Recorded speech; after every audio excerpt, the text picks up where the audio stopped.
বলো তো উজু ভঙ্গের কারণ কয়টি?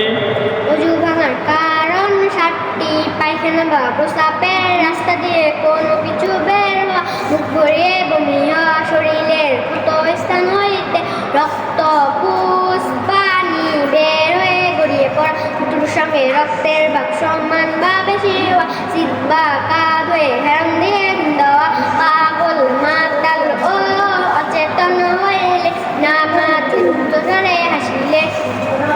মাশাআল্লাহ। তুমি বলো তো উজুতে কয়েকটি ফরজ?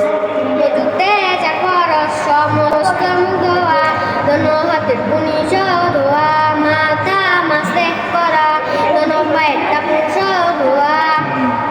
বলো তো নামাজের বাইরে এবং ভিতরে কয়টি ফরজ? নামাজের বাইরে এবং ভিতরে